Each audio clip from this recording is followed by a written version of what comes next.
Bienvenue à vous dans votre émission Printemps confiné, automne citoyen, une émission consacrée au territoire zéro chômeur longue durée, les TZCLD.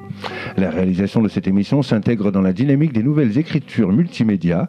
Nous naviguerons au cours de cette émission entre les capsules de micro-trottoirs récoltées depuis plusieurs mois par la Gatinaise Web TV, entre les séquences enregistrées sur le média plateau de Zotelli, la Web TV citoyenne et participative du 108, et tout cela fera l'objet d'un prochain article et d'une émission qui seront diffusées sur Radio Campus Orléans et sur le site du Bondy Blog Centre. Cette émission est le fruit d'une collaboration entre médias citoyens et participatifs. Alors je le rappelle pour celles et ceux qui auraient loupé le premier épisode, les territoires zéro chômeur longue durée, qu'est-ce que c'est ? Chacun a le devoir de travailler, le droit d'obtenir un emploi. C'est en partant de ce principe énoncé dans le préambule de la Constitution de 1946 que le projet territoire zéro chômeur de longue durée a été imaginé et élaboré. Et si nous n'avions pas tout essayé contre le chômage, cette expérimentation se fonde sur 3 hypothèses qui permettent de penser qu'il est humainement et économiquement tout à fait possible de supprimer le chômage de longue durée à l'échelle de territoires. Ces 3 hypothèses sont: personne n'est inemployable, chacun a des compétences qu'il peut mettre au profit de la société. Ce n'est pas le travail qui manque, il y a de nombreux emplois non pourvus qui peuvent contribuer à des besoins et également à dynamiser le territoire. Et enfin, ce n'est pas l'argent qui manque non plus, puisque l'indemnisation de ces chômeurs longue durée a un coût que l'on peut réinjecter dans le dispositif. Dès le départ, le projet territoire zéro chômeur de longue durée a été prévu en 3 étapes. La première, qui faisait l'objet de notre première capsule, consistait à l'expérimentation sur les 10 territoires expérimentaux. La deuxième émission concernait la mise en place de la deuxième démarche pour le calendrier 2021-2025. Et au cours de cette 3e partie, nous allons nous intéresser à la pérennité de ce dispositif. Et cette émission va être co-animée avec Dounia Naham et Mounib Hussein. Ils sont tous les 2 étudiants à l'IUT de Sénart, c'est près de Melun, en licence professionnelle de gestion de l'économie sociale et solidaire. Pour faire court, c'est bien ça ? Oui, c'est ça. Bien. Bonjour à vous. Et nous allons être également en compagnie de nos 2 invités que je vais présenter. Il y a donc Philippe Lalique qui est trésorier de l'association Équilibre Monétaire qui a créé le MERO.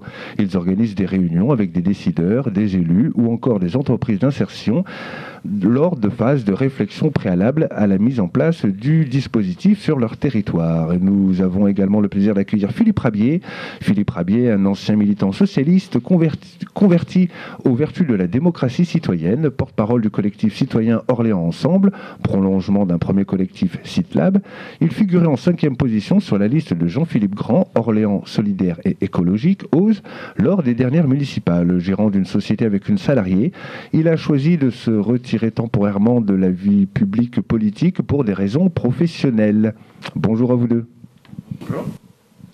Et donc nous allons commencer cette émission en revenant sur une expérience qui s'est faite chez nos voisins européens, les Belges. En fait, l'idée des territoires zéro chômeur de longue durée intéresse également en Belgique. À la demande du PS et des colos, la Wallonie et Bruxelles ont inscrit le projet dans leur déclaration de politique régionale. La région wallonne est d'ailleurs bien décidée à se lancer. L'expérience est censée être menée entre 2020 et 2024 et doit déboucher sur 40 équivalents temps plein par site. À Bruxelles aussi, on s'apprête à créer 3 territoires concernant 180 chômeurs en tout. La région a chargé d'ULBA, le Centre d'études économiques de l'Université libre de Bruxelles, de quantifier le coût d'un territoire zéro chômeur de longue durée. Alors, quel est le verdict de cette étude, Dounia ? Alors, le coût, donc... En salaire, en dépenses de fonctionnement de l'entreprise ? Le coût que représentera la remise au travail d'une personne inactive n'en sera en réalité pas un. En fonction des scénarios envisagés. Donc les scénarios, ça peut être le cas d'un chômeur complet indemnisé, le cas d'un bénéficiaire de l'aide sociale, le cas d'une personne sans allocation ou encore le cas d'une personne handicapée. Donc travailler plutôt que rester inactif fait donc économiser par an et par personne entre 1 345 € et 3 145 € à la collectivité. Cette dernière aurait en outre bien plus à perdre en maintenant quelqu'un dans l'inactivité, que ce soit au niveau fiscal, impôt des personnes physiques, TVA, ou au niveau social. Donc impact sur les dépenses de santé par exemple. Donc apparemment c'est une bonne nouvelle, Dounia. Probablement oui, mais tout dépend pour qui. En l'état, la création d'un territoire zéro chômeur de longue durée en Belgique ferait surtout l'affaire du fédéral, donc qui économiserait des allocations de chômage et augmenterait ses recettes fiscales, tandis que les régions financeraient seules l'expérience. Merci Dounia. En France, la situation est similaire, n'est-ce pas Mounib ? Bien sûr, l'habilitation est conditionnée à l'accord du conseil départemental. Le cofinancement par les départements a en effet été aménagé pour tenir compte de la position des sénateurs au cours de l'examen du texte, réticents à l'obligation prévue dans le texte initial. Ainsi, les départements ne seront-ils obligés d'ouvrir leur porte-monnaie que s'ils émettent un avis favorable aux expérimentations menées dans le ressort départemental. La participation, fixée par décret, ne dépassera pas un plafond fixé au montant du revenu de solidarité active, soit 560 € en 2020. Mais ils pourront de façon volontaire faire davantage. De son côté, l'État a prévu une enveloppe de 28 millions d'euros. Pour satisfaire ATD Quart Monde, l'initiateur de ce dispositif en 2011, qui a fait le pari que personne n'est inemployable, la ministre aura à satisfaire 2 attentes dans le décret et l'arrêté à venir. L'organe local de gouvernance, le comité local pour l'emploi, doit bénéficier de financement pour ne pas rester des îlots de précarité au sein du projet. L'avance de l'État, de l'ordre de 17 500 € par an pour un salarié à temps plein, doit être augmentée et portée à un niveau suffisant pour accompagner les salariés et atteindre les objectifs de cette politique qui ne sélectionne pas les personnes. Les territoires expérimentaux apportent une expérience suffisante pour qu'un cahier des charges assez complet permette de pérenniser par la loi la démarche d'autres territoires qui seraient en mesure de respecter ce cahier des charges. Voilà, et c'est sur ce dernier point sur lequel nous allons nous attarder au cours de cette émission, afin de comprendre quelle pérennité peut-on offrir à la mise en place de ce dispositif qui reste encore une expérimentation sur les territoires. Donc je le rappelle, vous êtes en présence de Philippe Lalique, trésorier de l'association Équilibre Monétaire, et Philippe Rabier, on va dire citoyen engagé autour de la parole de la démocratie citoyenne, si ça vous convient. Des réactions déjà par rapport à ce qui vient d'être dit en introduction, l'un et l'autre? Ma première réaction, en fonction de ce qui a été dit et ce que j'ai pu lire sur les rapports qui ont été faits sur l'expérimentation territoire zéro chômeur longue durée, c'est que dans bien des cas, notamment dans le cadre du CICE, on ne se préoccupe pas tellement de ce que ça coûte. Et là, pour ces dispositifs-là, on est beaucoup plus regardant. Donc c'est la première réaction que j'ai. Alors le CICE... c'est les aides aux entreprises, donc à hauteur de 30 milliards d'euros, c'est ça ? Oui. Crédit d'impôt pour la compétitivité des entreprises. Voilà. Ce sont plusieurs milliards qui sont débloqués, dont certains s'interrogent justement aussi sur la finalité. Oui, à vous entendre, c'est vrai que ce qui est terrible, c'est quand on a une belle initiative comme celle-ci, portée par le monde citoyen, une association comme ATD Quart Monde, on s'aperçoit que derrière, il y a évidemment des décisions politiques, et qui va payer, quelle est la structure, quelle est la collectivité qui va payer, est-ce que c'est l'État, est-ce que c'est le département, Bon, je crois qu'il ne faut pas forcément trop rentrer dans ce détail-là, quelque part, parce que sinon on s'arrête tout de suite. On voit bien que ATD Quart Monde a demandé à tester, il a obtenu que ce soit testé, ça fait 3 ou 4 ans maintenant que c'est testé sur le territoire. La partie n'est pas gagnée, on le voit bien, parce que voilà, on arrive toujours à un moment, mais qui va financer? Après, il faut surtout que le dispositif soit judicieux et fasse ses preuves. Donc ça, c'est vrai que franchement, c'est très intéressant.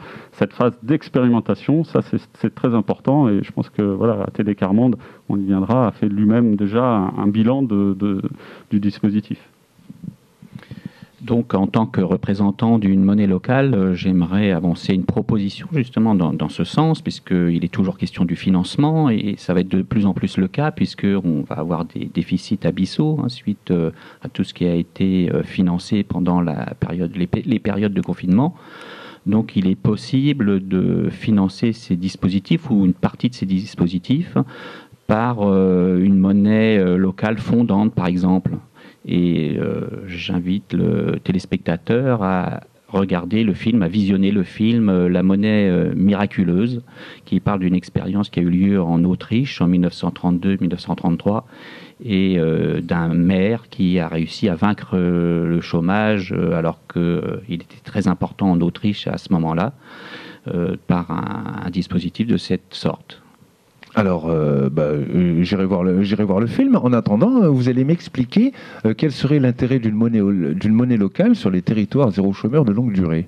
Eh bien, en fait, dans le film, vous verrez que le financement de ces emplois se fait par une création d'une monnaie alternative, par des bons de travail.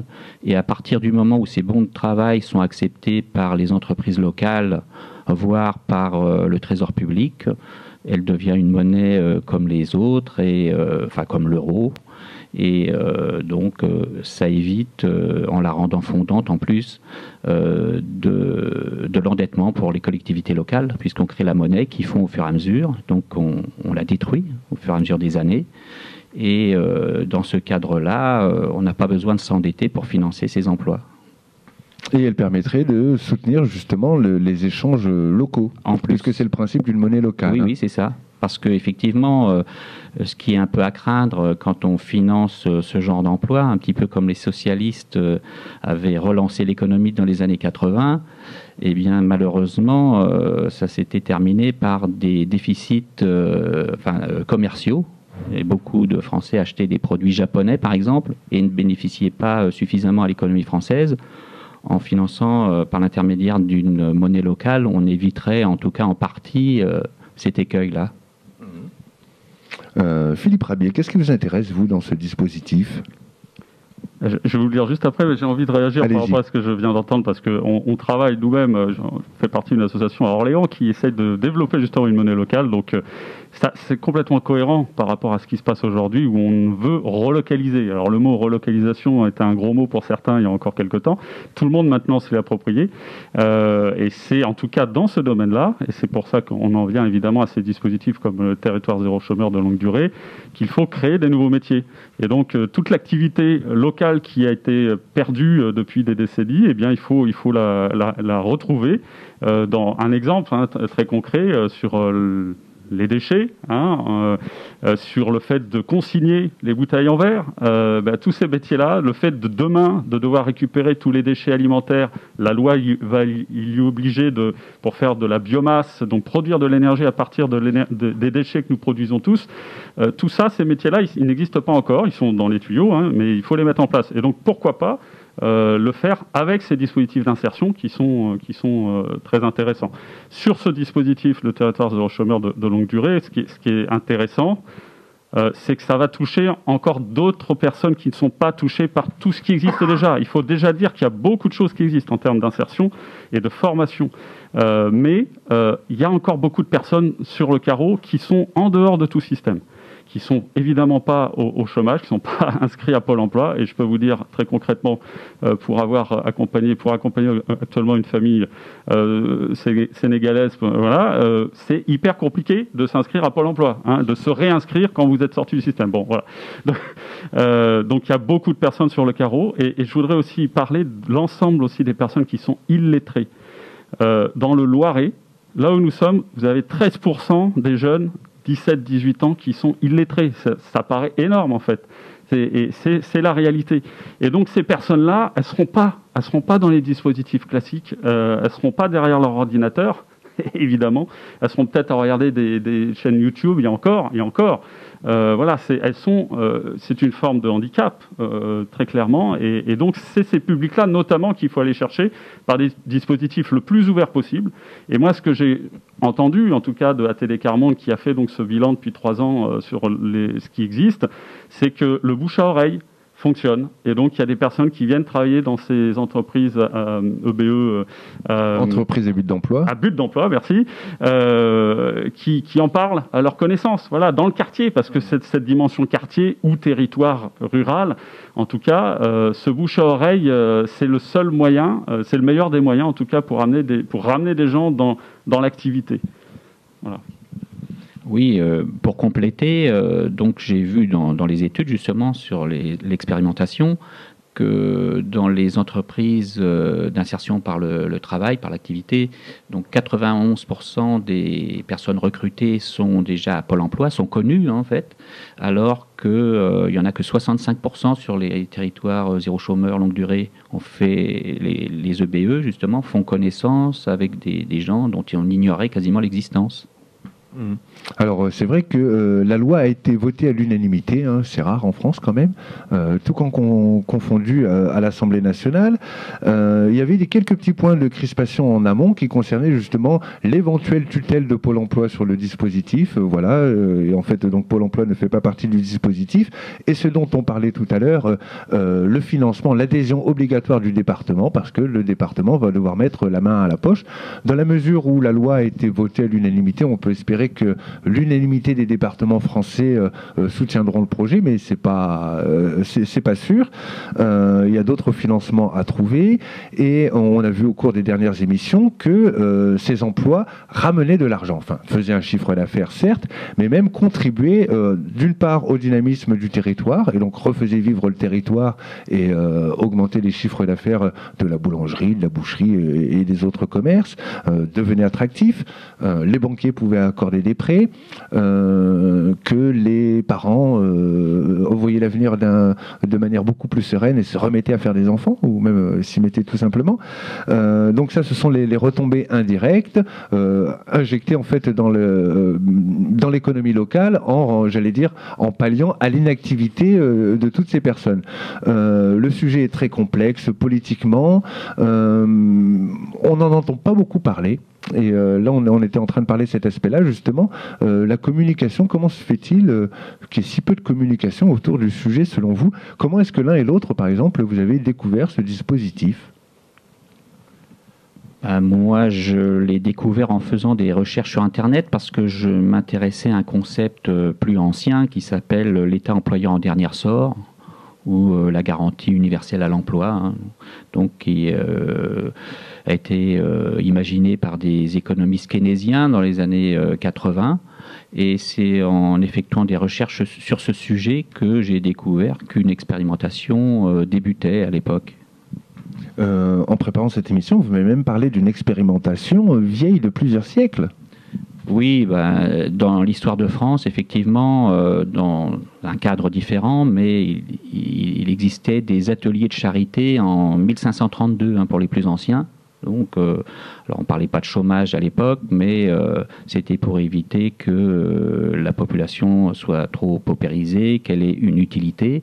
Et au cours des siècles, on a eu les ateliers nationaux en 1848, et le droit au travail à l'époque également. Donc, une idée qui commence à émerger, parce qu'auparavant, il y avait des ateliers, mais c'était plutôt une obligation de travailler.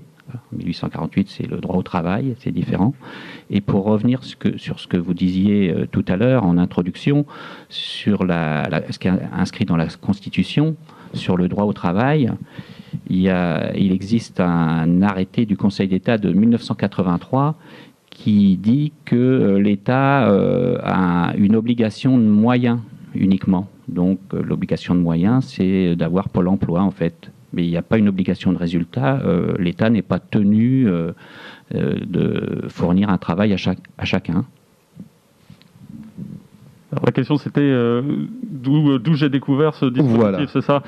Il me semble, je n'ai plus en tête, mais il me semble que c'est lié par rapport à des recherches que je fais sur la notion de travail, justement.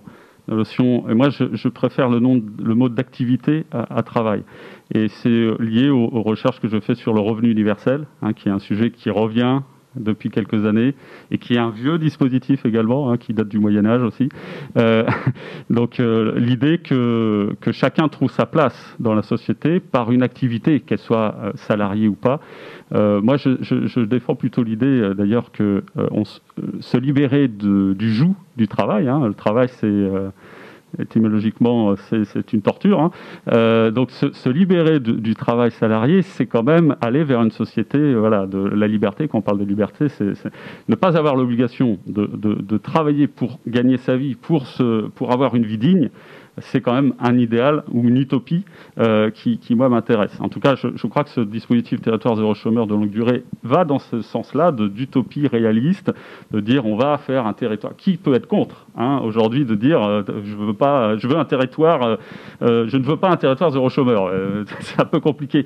Mais donc voilà, c'est plus dans cette ligne-là que moi je m'intéresse à ces dispositifs.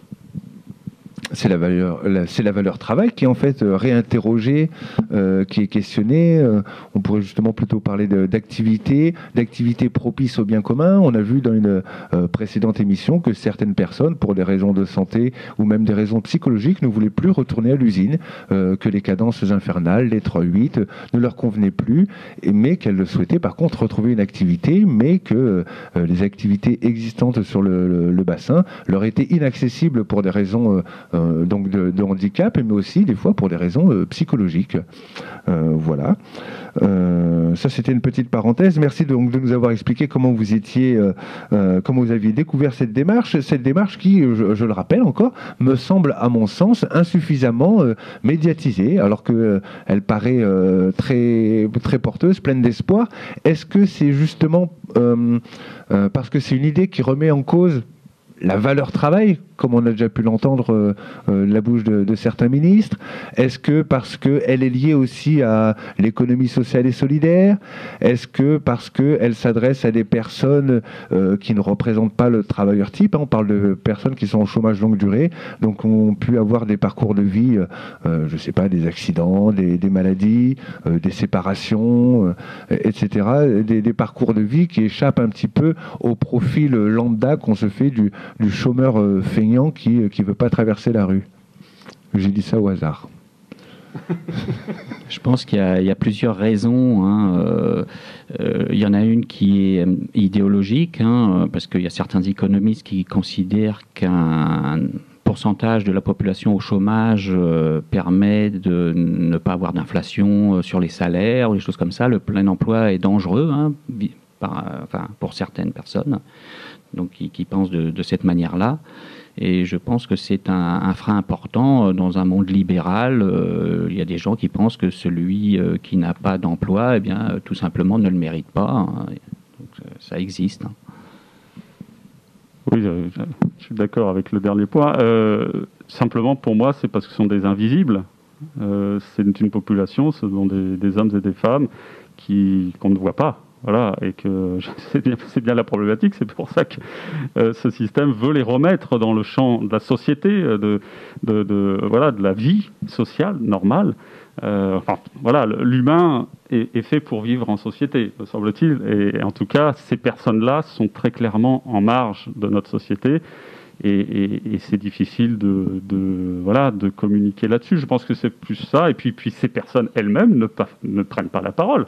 On fonctionne aussi en groupe de pression, de lobbying dans cette société, et donc elles n'ont pas la parole, ces personnes-là. Elles n'ont pas cette capacité-là. En tout cas, le fait de retourner en activité, pour les plusieurs témoignages qu'on peut retrouver d'ailleurs sur la Gatinaise Web TV, beaucoup de personnes ont repris confiance en elles. C'est important d'avoir confiance en soi, d'avoir de l'estime pour soi.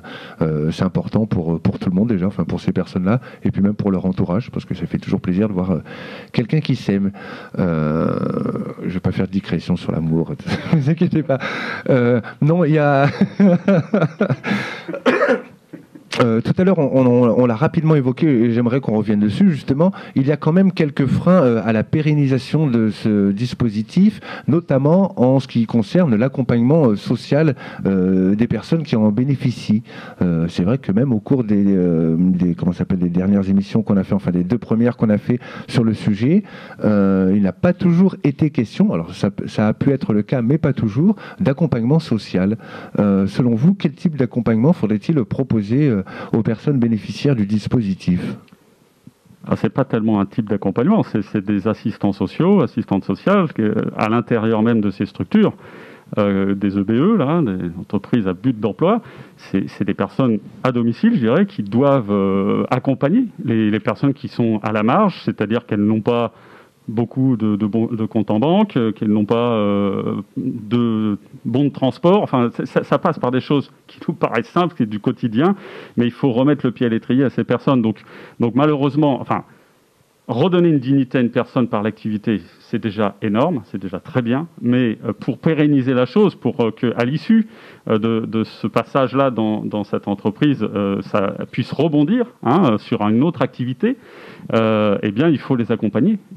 Et donc, ATD Quart Monde, me semble-t-il, a fait le constat qu'il n'y avait pas aujourd'hui ce dispositif.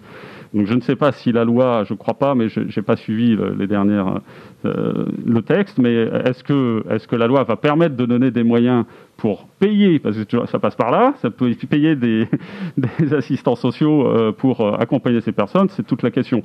Je redis, il y a beaucoup de dispositifs qui existent déjà d'insertion. J'ai pu échanger avec un directeur d'une régie de quartier qui me parlait de l'insertion par l'activité économique, l'IAE, qui marche bien et où il y a beaucoup d'argent. Aujourd'hui, l'État donne beaucoup d'argent. Et je peux vous donner un chiffre, en région centre, vous aviez sur 1,9 million de budget en 2019, 600 000 euros seulement de dépensés pour de la formation pour des personnes qui doivent être en insertion. Donc, il y a de l'argent, il faut aller le chercher. Les structures ont besoin d'être accompagnées, il faut une volonté politique pour cela.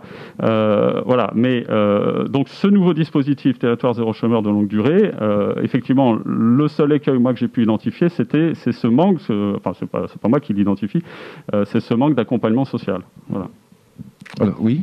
S'il y a de l'argent dans d'autres structures, effectivement, il faut aller le chercher. Et là, on sent des rapprochements entre les entreprises d'insertion et les territoires zéro chômeur, quoi. Je pense qu'il y a une volonté d'aller dans ce sens. Et nous, on a été stoppés par le confinement, mais on avait prévu de rencontrer les responsables de ces entreprises-là pour qu'elles participent au projet, quoi. Parce que ce qui est intéressant par rapport à d'autres dispositifs, c'est quand même que les territoires zéro chômeur longue durée constituent un projet de territoire, quoi. Donc ça va au-delà de l'aide sociale. Effectivement, on remet le pied à l'étrier, mais ça a une incidence sur l'ensemble du territoire où il est expérimenté.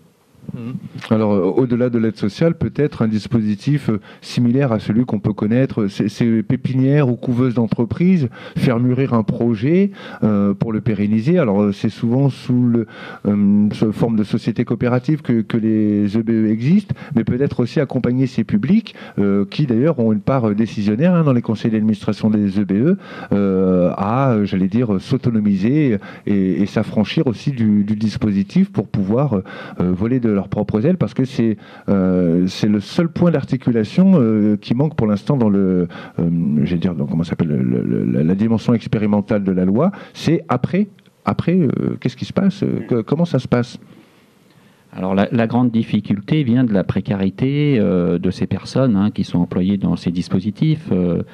Je crois que la durée moyenne au chômage avant d'être employé dans un EBE, c'est aux alentours de 50 mois. Donc vous imaginez, plus de 4 ans au chômage, on n'a vraiment plus l'habitude il y a même un savoir-être qui disparaît par rapport au travail en équipe ou des choses comme ça. Donc c'est vraiment difficile. Donc dans un premier temps, l'idée, donc c'est effectivement que les personnes ne demeurent pas pendant des années dans ce dispositif-là, mais il y en a certaines qui sont tellement abîmées que ça va être difficile d'envisager autre chose dans un premier temps, en espérant que leur état s'améliore et qu'ils puissent voler de leurs propres ailes, comme vous le disiez. Alors Philippe Rabier, vous êtes habitant d'une métropole urbaine qui n'a rien à voir avec les zones rurales sur lesquelles les dispositifs ont pu être mis. Quels sont... Il y en a en zone urbaine aussi. Il y en a en zone urbaine. Enfin, par rapport à certains reportages qui ont pu être faits après-midi, voilà, je pensais à on pense surtout à redynamiser des zones rurales, mais alors, qu'est-ce que ça pourrait apporter en ville, redynamiser une zone urbaine? Sur quel secteur est-ce que le dispositif pourrait contribuer à la redynamisation des zones urbaines? C'est difficile de répondre dans ce sens-là. On sait que les métropoles sont plutôt un aspirateur jusqu'à présent, en tout cas à économie, à activité. Donc c'est pas vraiment dans ce sens-là, je dirais. Mais elles ont au sein même de leur quartier, évidemment, des personnes qui sont justement aussi à la marge. Je crois que, pour revenir sur le sujet de l'illettrisme, vous voyez que c'est 50-50. Il y en a autant dans le tissu urbain que le tissu rural. Donc c'est pas le type de population à la marge, on les a partout en fait. Donc c'est simplement avoir un nouveau dispositif, voilà, par le bouche-oreille, où il n'y a pas besoin de passer par Pôle emploi, parce que c'était un des gros freins, vraiment, hein, je vous le disais, pour s'inscrire à Pôle emploi, waouh, il faut avoir fait Bac plus 5, hein, je peux vous le dire. C'est hyper compliqué. Voilà. Donc voilà, c'est faire marcher le bouche à oreille, ramener des gens qui sont complètement largués et qui ont besoin de retrouver cette dignité. Donc oui, c'est pas ça qui va.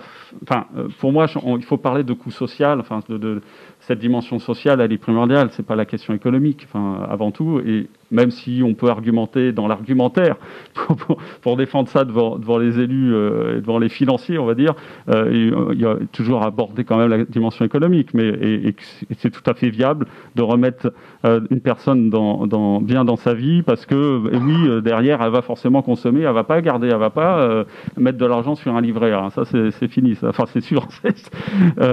Mais par contre, c'est surtout le coût social, ce que ça apporte socialement à ces personnes qu'il faut voir. Donc oui, dans le tissu urbain, avoir ce dispositif-là, pourquoi pas, en plus des autres dispositifs. Alors, quand même, si on pense au quartier, il y a des jeunes qui ne trouvent pas, des personnes qui ne trouvent pas d'emploi dans leur quartier.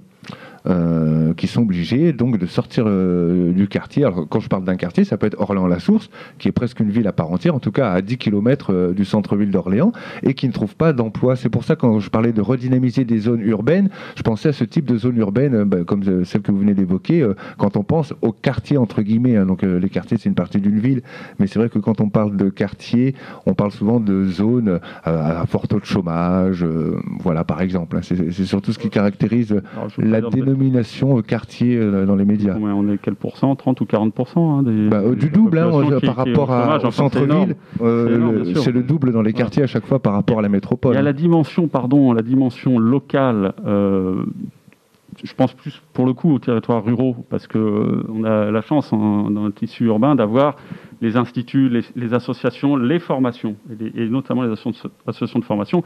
Ce qui manque aujourd'hui, c'est très clairement que les formations se fassent sur place. Là où les gens participent justement à ces entreprises à but d'emploi, la formation devrait se faire sur place. Parce que demander à quelqu'un qui est déjà à la marge du système de prendre le bus, de payer donc un ticket pour prendre le bus et pas se faire choper, c'est déjà un frein énorme. Donc ça manque. On a la chance dans la métropole, et encore, traverser toute la métropole, d'aller de Saran à Orléans-la-Source, par exemple, pour aller suivre des cours de français, j'ai un exemple en tête, c'est déjà compliqué. Donc cette dimension locale, elle est importante. Oui, pour rebondir, on le voit dans des reportages, dans les documents sur les territoires zéro chômeur longue durée, la mobilité est vraiment un problème énorme pour toute une partie de la population. Alors, quelle activité en milieu rural, par exemple? Moi, je profite de ma présence ici pour faire une proposition. On pourrait créer une plateforme de covoiturage gérée par des chômeurs. Voilà, donc avec des gens qui répondent au téléphone, pas que de l'Internet. Donc là, le coût serait quasiment à zéro, quoi. Donc voilà ce qu'on pourrait faire. Allez hop, je dépose un brevet sur l'idée, merci. Non, je plaisante. Alors attention pour le montage. Non, c'est que je vais demander, est-ce que Dounia et Mounib, vous auriez des questions à poser par rapport à tout ce qui vient de se dire? Donc Dounia et Mounib sont étudiants en économie sociale et solidaire et ils ont abordé le sujet. Est-ce que vous pouvez nous expliquer qu'est-ce que vous avez appris sur le sujet territoire zéro chômeur de longue durée? Dounia. Alors pour ma part, j'ai pu visionner le film qui se nomme La Cordée, si je ne dis pas de bêtises, La Nouvelle Cordée. Et c'est vrai que, en fait, j'ai trouvé que c'était vraiment une action très humanitaire, parce qu'on voit, on a pu voir différentes personnes retrouver un contact humain, le lien social qu'ils avaient perdu pour certains, parce que ça fait très longtemps qu'ils sont au chômage et que malheureusement, soit ils se noient dans l'alcool, dans la solitude. Et c'est vrai qu'on perd ce côté, on ne sait plus. Après, quand on retourne pour chercher du travail, on ne sait plus comment aborder les autres, comment s'aborder même soi-même. Et on perd, comme je reprends ce que vous avez dit, je vous rejoins, l'estime de soi.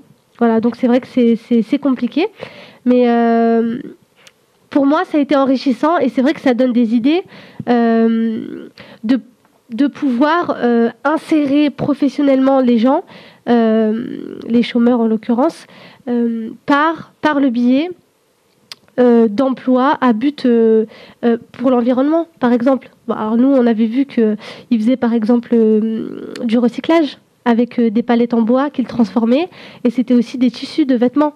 Donc on allait récupérer des gros sacs de tissus et on recyclait les vêtements à l'un. Donc en fait, c'est vraiment des emplois qui, dans la société, personne ne le ferait.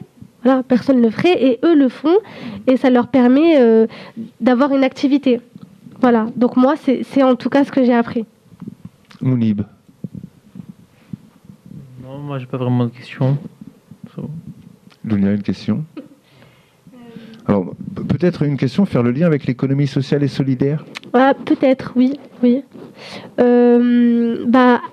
Ça serait déjà, ça serait déjà de savoir, est-ce que en créant ces emplois-là, ça voudrait dire quand même qu'ils auraient une paye inférieure à la moyenne, donc il y aurait quand même un décalage, ou ça serait plus tard que tout le monde soit à la même échelle? Non, alors ils ont un SMIC, hein, ça commence au SMIC, donc avec oui, ça commence au SMIC. Bon, alors j'ai pas de questions. D'accord. Merci. Alors moi aussi j'ai une question qui va rejoindre d'ailleurs une question que vous avez pu voir dans les précédents épisodes. On s'est aperçu pendant le confinement que les Français souhaitaient à nouveau manger local, et cuisiner par eux-mêmes de bons légumes qui venaient près de chez eux et qui n'avaient pas forcément fait des centaines de kilomètres. Il y a plein d'histoires sur la tomate, vous découvrirez par vous-même. Et par ailleurs, également les recycleries, ressourceries, c'est-à-dire le petit bricolage et le recyclage de matériel, alors que ce soit, je pense au vélo notamment, pour une remise en selle, parce que les Français et Françaises sont aperçus que l'activité physique c'était important, et les déplacements courts conjugués à une pratique du vélo étaient bons pour la planète, pour le corps et pour l'esprit. Donc tout ça c'est vraiment dans l'air du temps, et ça s'inscrit dans le cadre du champ de l'économie sociale et solidaire. Alors je vous parlerai même pas de la Convention citoyenne pour le climat parce que c'est pas terminé, on n'a pas fini d'en parler, mais on est quand même dans quelque chose qui résonne vraiment avec les actualités environnementales et sociétales. Quelle est la part de l'économie sociale et solidaire dans les territoires zéro chômeur de longue durée? Jusqu'à maintenant, elle me semble presque totale. Alors, est-ce que vous pourriez me contredire?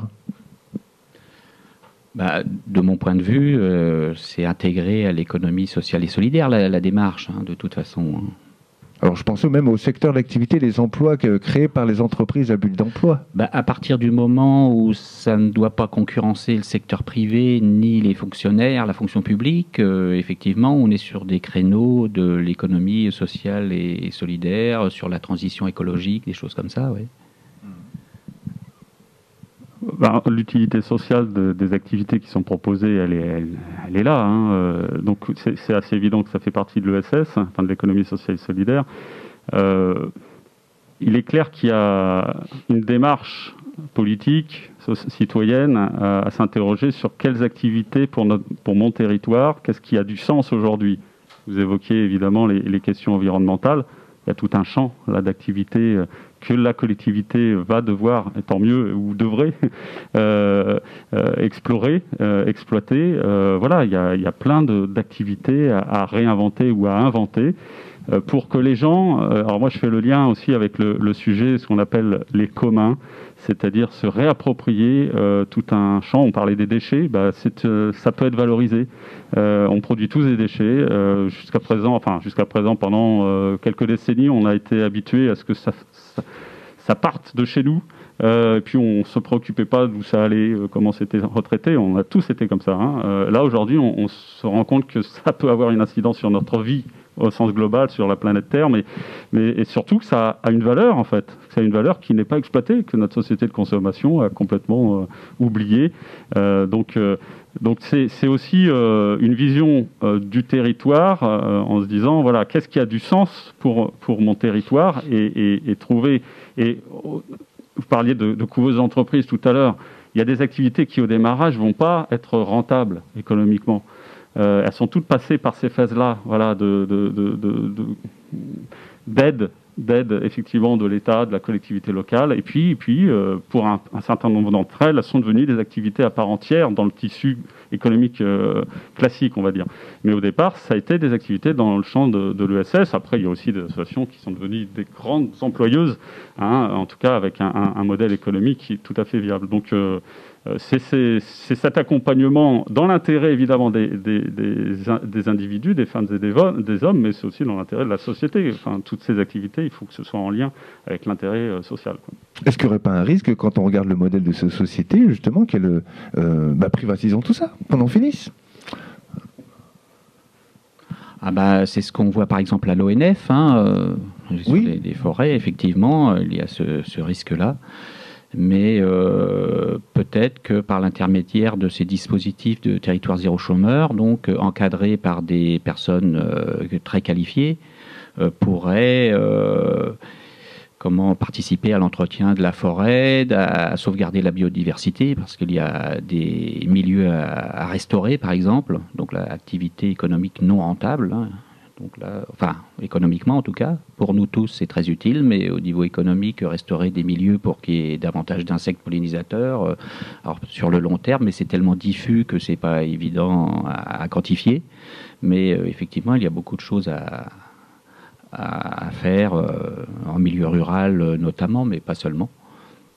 Alors, j'étais ironique quand je dis libéralisons tout ça, qu'on en finisse. Mais non, c'est une réalité. Il y a certaines personnes, à un moment, qui voulaient soumettre donc le revenu de solidarité active à une activité non payée. Voilà, on touche des minima sociaux. Par contre, en contrepartie, on va faire, entre guillemets, du bénévolat pour justifier justement ces aides. Donc, il y a des risques aussi qui planent, je vais dire, sur le dispositif dans son avenir. Et quand je disais libéralisons tout ça, que l'on en finisse, parce que les personnes qui sont dans ces EBE, dans ces entreprises à but d'emploi, font aussi partie du conseil d'administration et ont un pouvoir de décision sur les orientations et même le développement de l'entreprise, et aussi travaillent à leur rythme. C'est-à-dire que c'est ce qu'on a pu voir au cours des précédents reportages, elles ne sont pas forcément en compétition les unes avec les autres, mais en collaboration. Et d'ailleurs, c'est l'intérêt de cette collaboration qui peut pérenniser leur emploi, parce qu'elles vont se donner des tuyaux, faire jouer le réseau, se donner des idées, échanger des idées, même travailler un petit peu sur le projet de l'un, pour qu'il puisse travailler, etc. C'est pas forcément très, j'allais dire, j'arrive pas à dire le mot, mais en accord avec des principes de compétition, d'acharnement au travail, qui peuvent des fois, alors même pas d'acharnement au travail, mais de lutte contre je vais y arriver. C'est tellement que c'est énervant de lutter contre ces personnes qui voudraient que les chômeurs travaillent même quand il n'y a pas de travail. C'est pas forcément dans l'air du temps et dans l'esprit de certains, qui ne partagent pas la même valeur travail, telle qu'on a pu d'ailleurs l'évoquer un peu plus tôt dans cette émission. D'autres risques, vous êtes très porté sur l'écologie, la participation citoyenne. Est-ce que vous voyez planer des risques justement sur la pérennisation de ce dispositif ? Non, si ça trouve vraiment sa place, si ça trouve son sens, on parlait tout à l'heure aussi des jeunes, la nouvelle génération, mais je pense que les autres aussi, on a tous à cœur de trouver un sens à notre vie et aussi dans notre activité. Si ça trouve sa place, et il y en a à prendre, notamment dans le champ écologique, il n'y a aucune raison que ça ne soit pas pérennisé. En tout cas, aujourd'hui, je connais, à mon sens, aucun territoire, aucun élu qui sera contre, on le disait tout à l'heure, contre cette accroche, en tout cas. Alors, il faut pas que ça reste un objet marketing. Il faut évidemment aller au-delà de ce nom territoire zéro chômeur de longue durée. Voilà, il faut lui donner du sens, et auquel cas, ça peut évidemment perdurer. Est-ce que l'un et l'autre, vous pourriez expliquer à nos téléspectateurs, téléspectatrices, là où vous en êtes aujourd'hui par rapport à ce dispositif? Est-ce que vous êtes dans une phase d'observation de ce qui a pu être fait dans les autres territoires, dans une phase de prospection pour le mettre éventuellement en place sur les territoires? Qui veut commencer et nous expliquer où il en est? Philippe Lalique. Nous, on est plutôt dans une prospection, donc On a été stoppé dans notre élan, hein, comme pour beaucoup de projets en 2020, mais là, pour 2021, on a une situation qui va s'aggraver et vous demandiez quels étaient les risques. Moi, je crois que le gros risque, c'est que ça ne fonctionne pas, quoi. Je pense que toute la société a intérêt à ce que ces territoires zéro chômeur longue durée soient pérennisés, fonctionnent, parce que c'est très important. Je veux dire qu'un individu en France, dans le pire des cas, est au SMIC en CDI, quoi. Donc c'est quand même un sacré filet de sécurité. Et puis, pour revenir à ce que vous disiez tout à l'heure sur la compétition, ce qu'on remarque, c'est que la période d'énergie abondante est en train de se terminer. On sait que plus on consomme d'énergie, plus on peut se permettre d'être individualiste et en compétition. Et quand il y a moins d'énergie, là, on est obligé de coopérer, hein. On redécouvre l'entraide, facteur de l'évolution de Kropotkin.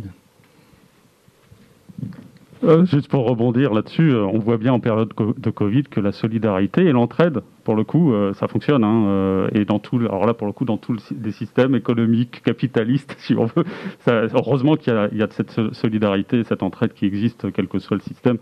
Après, votre question, moi, j'ai aucune responsabilité, donc malheureusement, on n'a pas une baguette magique pour que ça soit développé sur, par exemple, le territoire de l'Orléanais.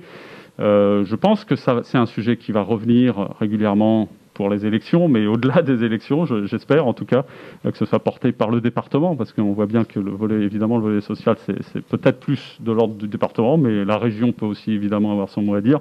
Et puis les collectivités locales, enfin les communes ou les intercommunalités. Voilà.